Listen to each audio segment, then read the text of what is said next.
dirahmati Allah, ada dua istilah yang sering kita terbolak-balik, makanya saya harus jelaskan di awal. Ada istilah sab'atu ahruf yang secara bahasa artinya 7 huruf, tapi ada istilah yang mirip namanya qiraah sab'ah. Qiraah sab'ah itu artinya qiraat yang 7. Istilah yang pertama sab'atu ahruf, 7 huruf. Istilah yang kedua qiraat sab'ah, qiraat yang 7. Sama apa beda? Beda, tapi sering orang menyamakannya. Begini penjelasannya. Sab'atu ahruf secara bahasa kan artinya ahruf itu jamak dari harf. Harf itu artinya huruf.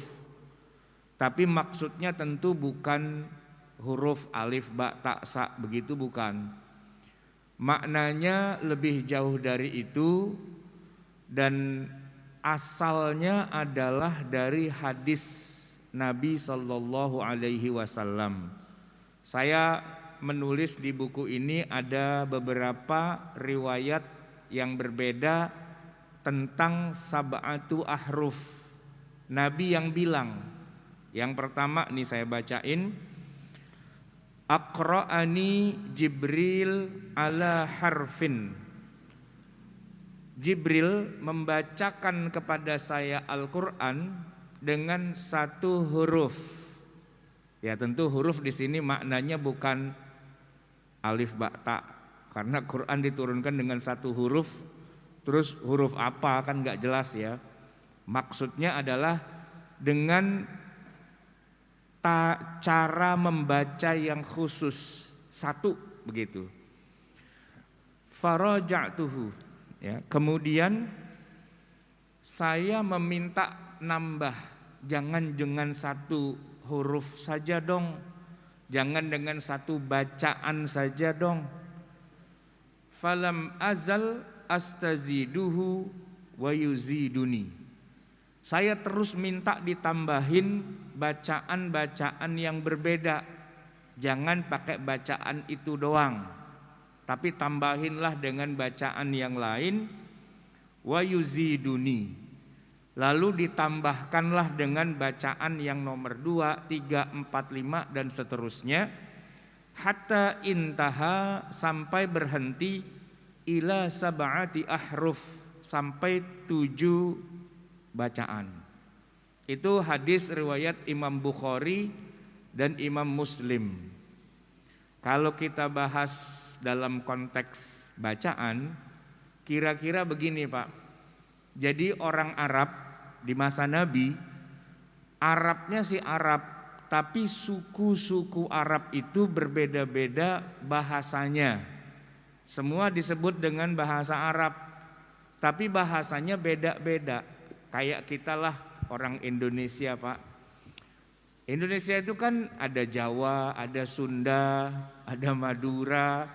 Kalau orang luar negeri mah bilangnya kita semua satu, Indonesia. Tapi, nah ini dia Pak, belum tentu kita orang Indonesia ini bisa ngomong dengan sesama bangsa Indonesia kalau pada pakai bahasa daerah. Bahasa daerah Pak, begini, saya pernah di Masjid Nabawi, habis sholat subuh kayak gini, ya tiba-tiba didatangi sama petugas. Dia tanya pakai bahasa Arab, antum Indonesiun? Naam. Hadhihi imra'ah Indonesia, khudha. Ini ada orang perempuan, nenek-nenek dari Indonesia, ambil, nyasar dia dari kemarin. Terus kita tanya, ibu namanya siapa? Dia nggak jawab. Ibu rombongannya dari mana? Dia nggak jawab. Kita tanya lagi, ibu kesini ke Masjid Nabawi sama siapa? Dia nggak jawab. Rupanya ibu itu nggak paham bahasa Indonesia. Orang Madura. Terus dia ngomong pakai bahasa Madura, panjang, tat. Giliran kita yang kagak paham. Ini ngomong apaan nih ibu? Gitu kan? Nah, petugas Masjidil Haram orang Arab bingung. Apa dia bilang? Itulah, kami juga nggak paham dia ngomong apa. Tapi orang Indonesia kan, Indonesia.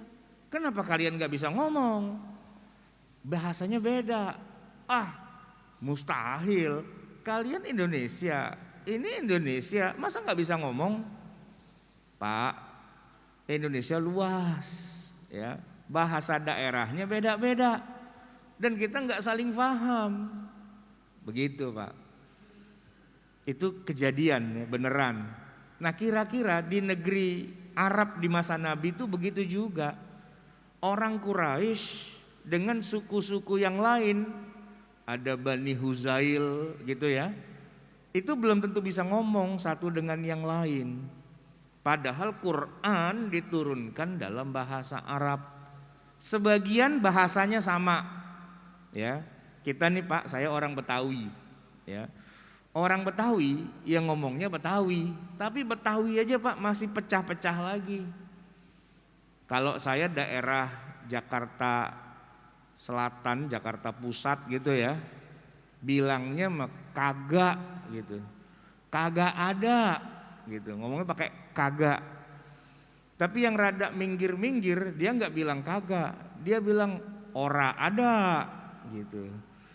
Makanya kita bilang Betawi ora, Betawi tapi ngomongnya ora, harusnya kan enggak atau kagak. Dia bilangnya ora ada gitu. Ya. Orang sakit didiemin baik katanya. Orang sakit didiemin baik. Iya, bisa sih didiemin baik gitu. Baik itu maksudnya sembuh. Apa baik didiemin aja gitu kan, bahasanya agak beda-beda. Jadi kagak nyambung juga. Betawi daerah saya bilang tahu dengan tidak tahu itu sama Pak. Jadi orang Jawa datang ke daerah saya nanya begini, Pak tahu nggak rumah Pak RT? Tahu. Alhamdulillah, kasih tahu dong Pak. Tahu gitu. Tahu dengan tahu itu ada mad wajib munfasil itu Pak. Agak panjang itu. Artinya malah tidak tahu gitu kan. Jadi beda tuh bahasanya. Nah, ketika Nabi diangkat jadi Rasul, Jibril turun membacakan ayat Quran, tapi bahasanya ini bahasa orang Quraisy doang. Sementara orang-orang di luar Quraisy kadang-kadang kagak paham, nggak paham, atau paham tapi dialeknya beda. Saya aja Pak, Betawinya bilang di sono, tapi tetangga saya Tenabang nggak bilang di sono, di sane, sono, sane, udah beda tuh. Walaupun kita paham sih, cuman kita bisa bilang, ente dari Tenabang. Kok tahu tuh ngomongnya di sane gitu. Nah, emang bagaimana? Kalau kita mah di sono, makanya ada bahasa Yunani, mensana in corpore sano. Lo di sane, gue di sono, kan gitu ya. Nah itu Pak, Betawi jaraknya cuman ya 3 kilo 4 kilo, logatnya udah beda. Logat beda. Bahasa beda, logat bisa beda. Makanya Nabi pernah ngajarin suatu kaum, bukan orang Mekah nih, agak rada mojok-mojok dikit lah gitu, ibarat Jakarta, Tangerang dah, Cingkondoh gitu kira-kira Pak. Datang nih gitu kan. Nabi ajarin, ikuti saya. Wadduha wal laili idza saja ma wadda'aka rabbuka wa ma qala. Diikutin Pak. Wadduha wal laili idza saja ma wadda'aka rabbuka wa ma qala. Kola. Iya, kola. kole kan? Iya kola, ya kole. Beda Pak cebutannya. Di sono, iya di sane. Di sane apa di sono? Di sane. Bukan di sono. Iya di sane. Kan begitu Pak. Beda logat. Jadi ada dua. Kadang-kadang bahasanya kita kagak paham, kadang-kadang kita paham tapi emang cara ngucapinnya beda. Itu Pak kejadian di masa Nabi. Padahal Quran untuk seluruh bangsa Arab, bahkan juga untuk di luar Arab juga. Cuma Quran turun dalam bahasa Arab, beberapa suku di luar Quraisy enggak paham. Disitulah Nabi bilang, Jibril, coba deh tambahin lagi dengan bahasanya mereka. Jibril turun lagi dengan bahasanya mereka yang belum tentu difahami oleh orang Quraisy, tapi difahami oleh orang-orang di luar Quraisy. Di situ makna sab'atu ahruf, di mana para ulama menyebut bahwa sab'ah atau 7 di situ bukan berarti 7 doang, tapi maksudnya banyak banget. Kita bilang sudah kemana-mana ini, sudah melanglang buana ke 7 samudra, 7 benua gitu ya. Dibilang 7 maksudnya bukan cuma 7, lebih jauh dari itu. Kita bilang 7 lapis langit, 7 lapis bumi. Itu maksudnya banyak banget, luas banget begitu. Makanya ketika Nabi sampai bilang sampai 7 bacaan, itu maksudnya sampai banyak banget bacaannya. Itu hadis yang pertama. Nah, nanti masih ada hadis kedua, ketiga. Saya bacain hadis kedua deh, nanti yang lebihnya nanti bisa dibaca. Sami'tu Hisham bin Hakimin yaqra'u surat al-Furqan. Umar bin Khattab meriwayatkan, saya mendengar Hisham bin Hakim membaca surat Al-Furqan fi hayati Rasulillah, di masa hidupnya Nabi. Fastami'tu liqira'atihi, saya coba dengerin bacaannya. Fa idza huwa yaqra'uha ala hurufin katsirah. Ternyata si Hisham ini membaca Al-Qur'annya, surat Al-Furqannya dengan bacaan acak adul. Lam yuqra'niha Rasulullah. Rasulullah belum pernah ngajarin yang model kayak gitu bacaan Al-Furqan. Faqidtu usawiruhu fis salati. Hampir aja saya labrak dia lagi sholat. Fantazartuhu, tapi saya sabar-sabarin, gua tungguin sampai selesai. Thumma labbabtu biridaihi. Selesai sholat, saya tarik sorbannya. Fakultu, maka saya bilang sama Hisham, man aqra'aka hadhis surah, siapa yang ngajarin baca Quran kayak gini?